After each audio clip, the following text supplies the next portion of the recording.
ایک بادشاہ تھا جس کی مملکت میں ساری دنیا کی بادشاہتیں شامل تھیں۔ نہ کوئی ملک، نہ کوئی سلطنت، بلکہ پورا جہان اس کے زیر اثر تھا۔ اس کی طاقت اور اثر اتنے وسیع تھے کہ اس کے دل میں جو خواہش ابھرتی وہ فوراً حقیقت بن جاتی۔ اس بادشاہ کا نام تھا شداد، اور اس کا غرور اسے وہ کچھ کرنے پر مجبور کرتا تھا جو شاید کسی اور کا تصور بھی نہ ہو۔ ایک دن اس نے عجیب خواب دیکھا۔ اس نے فیصلہ کیا کہ وہ زمین پر جنت بنائے گا، ایک ایسی جنت جو اللہ کی جنت سے بھی کہیں زیادہ حسین و جمیل ہو۔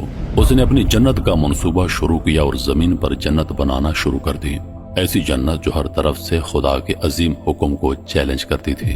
لیکن جیسے ہی یہ جنت بن کر تیار ہوئی، دنیا کو اس کے انجام کا پتہ چلا۔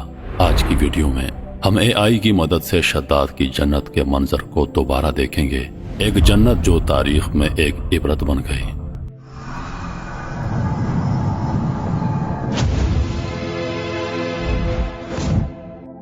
شداد، جو تاریخ میں ایک غرور اور تکبر کی علامت کے طور پر جانا جاتا ہے، دراصل ایک خاص داستان کا حصہ ہے۔ یہ کہانی ایک بچے کی ہے جس کا نام اللہ کی تقدیر میں تھا کہ وہ دنیا کا طاقتور ترین بادشاہ بنے گا۔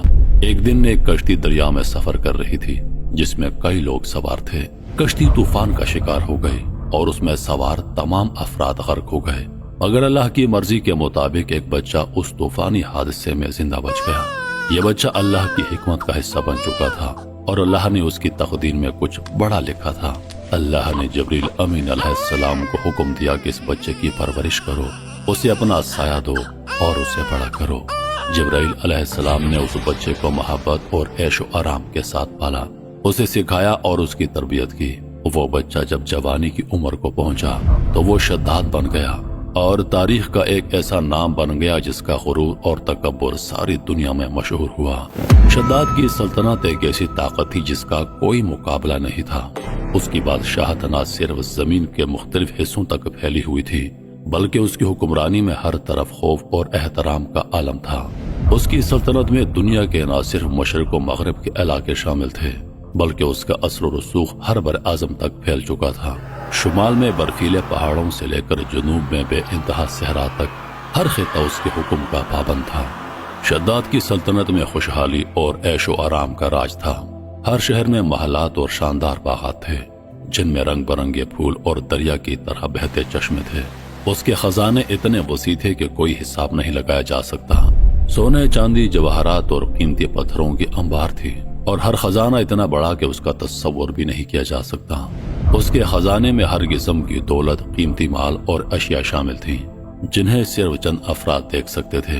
شداد کی فوج بھی اس کی طاقت کا ایک بڑا حصہ تھی۔ لاکھوں سپاہی جو بے شمار جنگوں میں کامیاب ہو چکے تھے اس کی سلطنت کی حفاظت کرتے تھے۔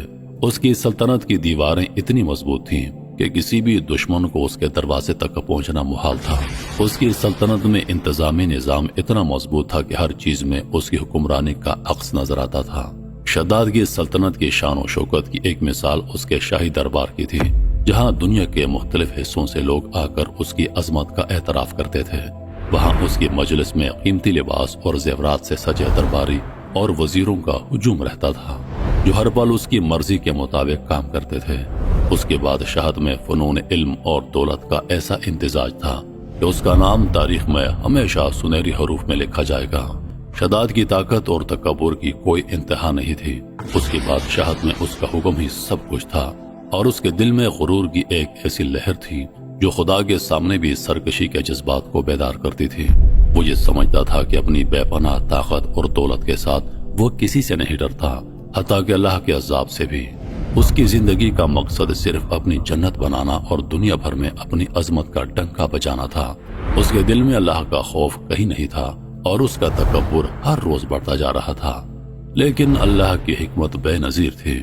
جب شداد کا ظلم اور سرکشی حد سے تجاوز کر گئے اور اس کا غرور آسمان کو چھونے لگا تو اللہ نے اس وقت کے عظیم پیغمبر ہود علیہ السلام کو حکم دیا کہ وہ شداد کے پاس جائیں۔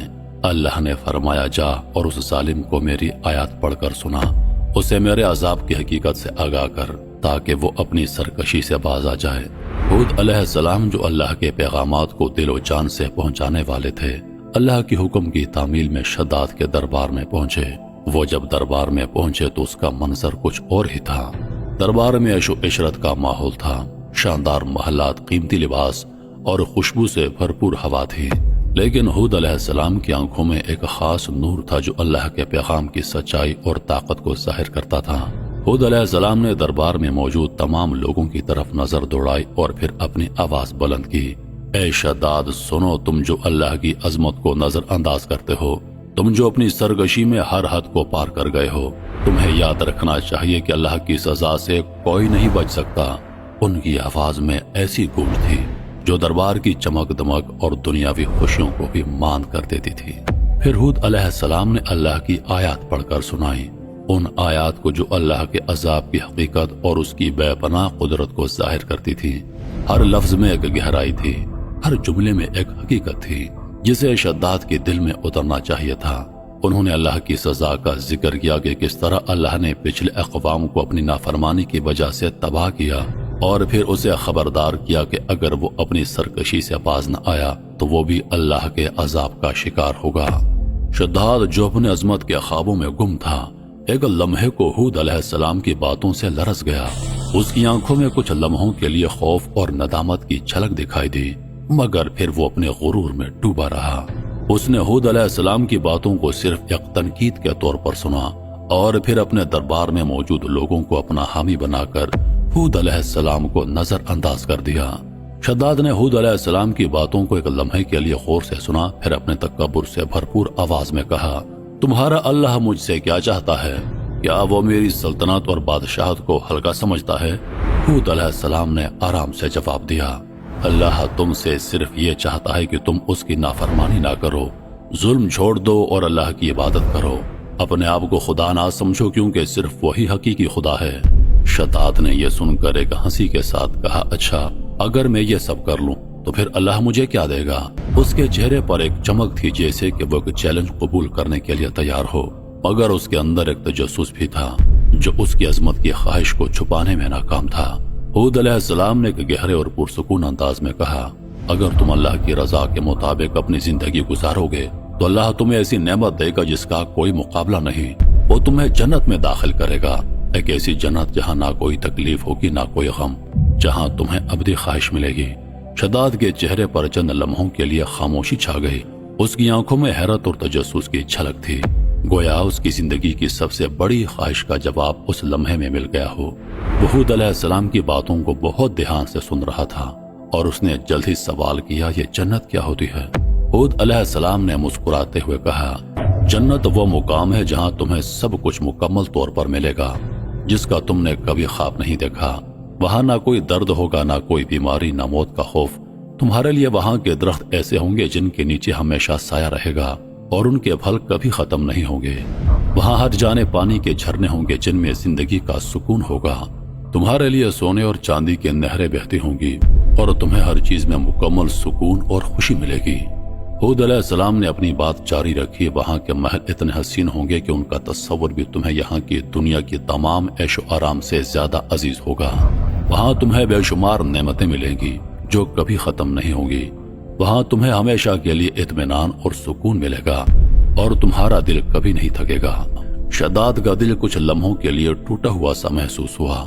اس کے دماغ میں جنت کا تصور ایک ایسی تصویر بن کر ابھرا جو اس کے غرور اور تکبر سے کہیں زیادہ حسین، زیادہ خوشحال تھا۔ اس کا تجسس مزید بڑھا اور وہ ہود علیہ السلام کی باتوں میں گم ہو گیا۔ شداد کی نظر میں ایک نئی دنیا کی جھلک تھی اور اس کے دل میں یہ سوال گردش کرنے لگا، کیا واقعی یہ جنت ایسی ہو سکتی ہے؟ شداد نے ہود علیہ السلام کی باتوں کو غور سے سنا اور جنت کی تعریفیں سنتے ہی اس کے دل میں ایک عجیب سی لہر اٹھی۔ اس کی آنکھوں میں چمک آ گئی اور اس نے تکبر سے کہا، یہ تو کوئی مشکل کام نہیں، میں زمین پر اپنے لیے ایسی جنت بنا سکتا ہوں۔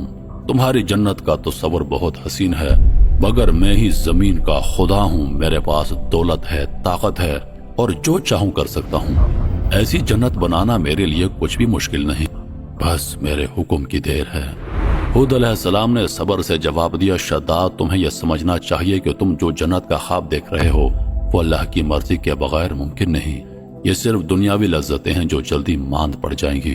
تم جو جنت بنانے کی بات کرتے ہو وہ ہمیشہ کے سکون، خوشی اور اطمینان سے خالی ہوگی، کیونکہ وہ جنت صرف وہی خدا بنا سکتا ہے جو اس کا خالق ہو اور وہ اللہ ہے۔ لیکن شداد کا غرور جو اس کے دل و دماغ پر حاوی ہو چکا تھا، اس نے ہود علیہ السلام کی باتوں کو سن کر بھی رد کر دیا۔ اس کی نظر میں زمین پر اس کی طاقت اور خدائی کا نشہ تھا جو اسے اللہ کے حکم سے بے نیاز کر چکا تھا۔ اس کے دل میں یہ خیال تھا کہ اس کی سلطنت اور اس کی طاقت میں کوئی کمی نہیں اور وہ جو چاہے کر سکتا ہے۔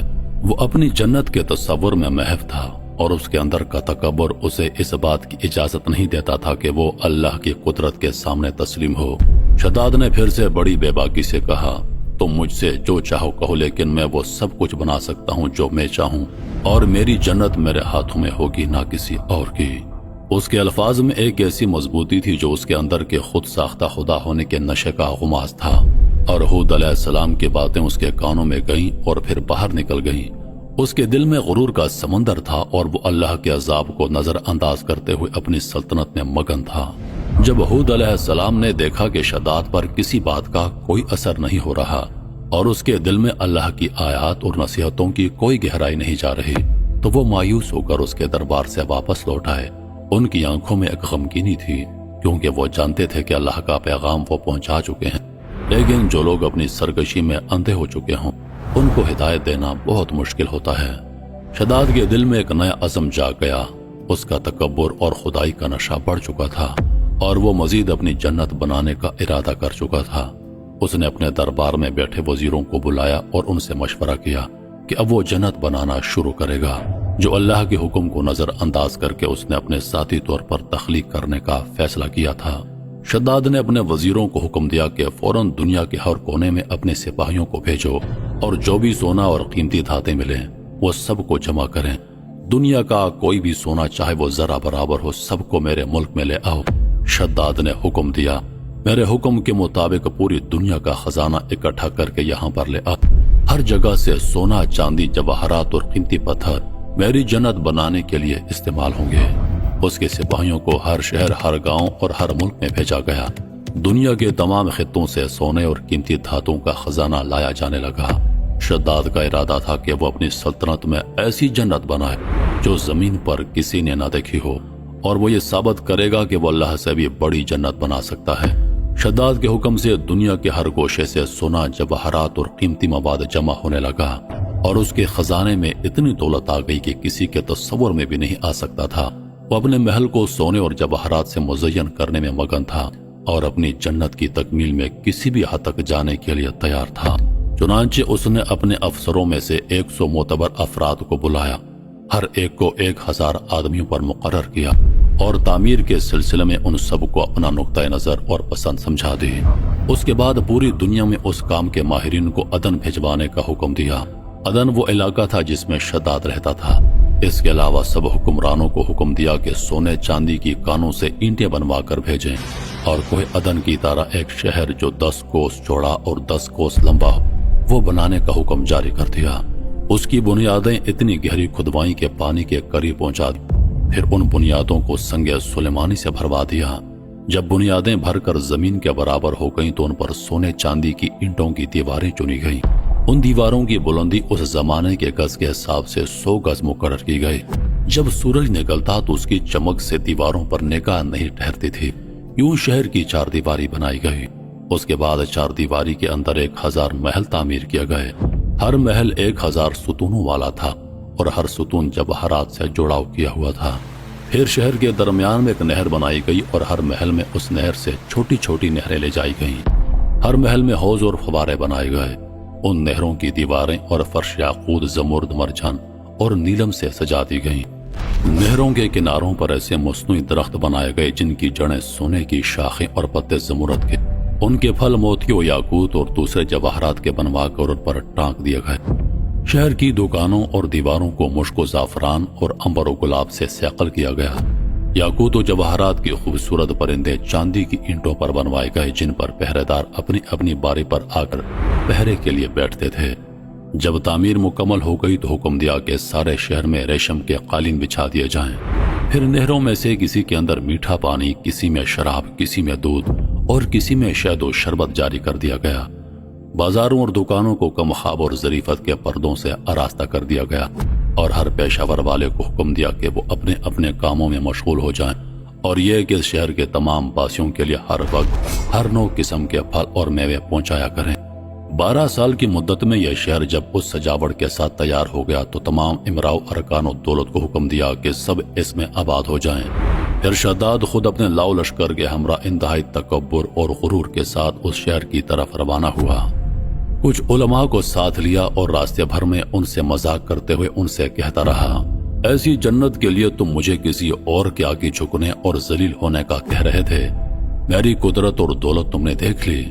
جب قریب پہنچا تو تمام شہر والے اس کے استقبال کے لیے شہر کے دروازے کے باہر آ گئے اور اس پر زور و جواہر نچھاور کرنے لگے۔ ایسی ناز و ادا سے چلتے ہوئے جب شہر کے دروازے پر پہنچا تو روایت ہے کہ ابھی اس نے گھوڑے کی رکاب سے ایک پاؤں نکال کر دروازے کی چوکھٹ پر رکھا ہی تھا کہ اس نے وہاں پہلے سے ایک اجنبی شخص کو کھڑے ہوئے دیکھا۔ اس نے پوچھا، تو کون ہے؟ اس نے جواب دیا، میں ملک الموت ہوں۔ پوچھا، کیوں آئے ہو؟ اس نے کہا، تیری جان لینے۔ شداد نے کہا، مجھ کو اتنی مہلت دے کہ میں اپنی بنائی ہوئی جنت کو دیکھ لوں۔ جواب ملا، مجھ کو حکم نہیں۔ کہا، چلو اس قدر ہی فرصت دے دو کہ گھوڑے پر سے اتر آؤں۔ جواب ملا، اس کی بھی اجازت نہیں۔ چنانچہ ابھی شداد کا ایک پاؤں رکاب میں اور دوسرا چوکٹ پر تھا کہ ملک الموت نے اس کی روح قبض کر لی۔ پھر حضرت جبرائیل علیہ السلام نے بڑے زور سے ایک ہولناک چیخ ماری کہ اسی وقت تمام شہر میں اپنی عالیشان سجاوٹوں کے ساتھ ایسا زمین میں سمایا کہ اس کا نام و نشان تک باقی نہ رہا۔ قرآن میں اس کا ذکر اس طرح ہوا ہے، وہ جو علم تھے بڑے ستونوں والے اور شہروں سے اس کی مانند کوئی شہر شاندار نہ تھا۔ معتبر تفاسیر میں لکھا ہے کہ بادشاہ اور اس کے لشکر کے ہلاک ہو جانے کے بعد وہ شہر بھی لوگوں کی نگاہوں سے اوجھل کر دیا گیا۔ حضرت عبداللہ بن قلابہ جو صحابی ہیں اتفاق سے ادھر چلے گئے۔ اچانک آپ کا اونٹ بھاگ گیا۔ آپ اس کو تلاش کرتے کرتے اس شہر کے پاس پہنچ گئے۔ جب اس کے میناروں اور دیواروں پر نظر پڑی تو آپ بے ہوش ہو کر گر پڑے۔ جب ہوش آیا تو سوچنے لگے کہ شہر کی صورتحال تو ویسی نظر آتی ہے جیسی نبی کریم صلی اللہ علیہ وآلہ وسلم نے ہم سے شداد کی جنت کے بارے میں بیان فرمائی تھی۔ یہ میں خواب دیکھ رہا ہوں یا اس کا کسی حقیقت سے بھی کوئی تعلق ہے؟ اسی کیفیت میں اٹھ کر وہ شہر کے اندر گئے۔ اس کے اندر نہریں اور درخت بھی جنت کی طرح کے تھے، لیکن وہاں کوئی انسان نہیں تھا۔ آپ نے وہاں پڑے ہوئے کوئی جواہرات اٹھائے اور واپس چل دیے۔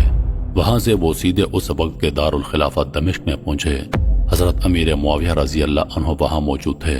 وہاں جو کچھ ماجرا ان کے ساتھ پیش آیا تھا انہوں نے بیان کر دیا۔ حضرت امیر معاویہ نے ان سے پوچھا، وہ شہر آپ نے حالت بیداری میں دیکھا کہ حالت خواب میں؟ حضرت عبداللہ رضی اللہ عنہ نے بتایا کہ بالکل بیداری میں دیکھا۔ پھر اس کی ساری نشانیاں بتائیں کہ وہ عدن کے پہاڑ کی فلاں جانب اتنے فاصلے پر ہے، ایک طرف فلاں درخت اور دوسری طرف ایسا کنواں ہے، اور یہ جواہرات و یاقوت نشانی کے طور پر میں وہاں سے ساتھ لایا ہوں۔ حضرت امیر معاویہ رضی اللہ عنہ نے یہ ماجرا سننے کے بعد نہایت حیران ہوئے۔ پھر اہل علم حضرات سے اس کے بارے میں معلومات حاصل کی گئیں کہ کیا واقعی دنیا میں ایسا شہر بھی کبھی بسایا گیا تھا جس کی اینٹیں سونے چاندی کی ہوں۔ علماء نے بتایا کہ ہاں، قرآن میں بھی اس کا ذکر آیا ہے۔ اس کی آیات میں علم ذات العماد یہی شہر ہے، مگر اللہ تعالیٰ نے اس کو لوگوں کی نگاہوں سے چھپا دیا ہے۔ علماء نے بتایا کہ حضرت نے یہ بھی فرمایا کہ میری امت میں سے ایک آدمی اس میں جائے گا اور وہ چھوٹے قد سرخ رنگ کا ہوگا، اس کے ابرو اور گردن پر 2 تل ہوں گے۔ وہ اپنے اونٹ کو ڈھونڈتا ہوا اس شہر میں پہنچے گا اور وہاں کے عجائبات دیکھے گا۔ جب حضرت امیر معاویہ نے یہ ساری نشانیاں حضرت عبداللہ بن قلابہ میں دیکھیں تو فرمایا، واللہ یہ وہی شخص ہے۔ انگریزی میں یہ شہر یا کھنڈرات انٹلانٹس آف دا سینڈز کے نام سے مشہور ہے۔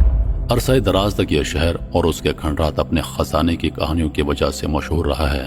ہر دور میں مہم جو اس کی تلاش میں رہے، مگر یہ شہر آج تک دریافت نہ ہو سکا کیونکہ اللہ پاک نے اسے انسانوں کی آنکھوں سے اوجھل کر دیا ہے۔ محترم ناظرین، میں امید کرتا ہوں کہ ویڈیو آپ دوستوں کو پسند آئی ہوگی۔ سانسوں نے وفا کی تو اگلی بار ایک اور ویڈیو لے کر آپ کی خدمت میں حاضر ہوں گا۔ تب تک کے لیے خدا حافظ۔ اللہ پاک آپ سب کا حافظ و نگہبان۔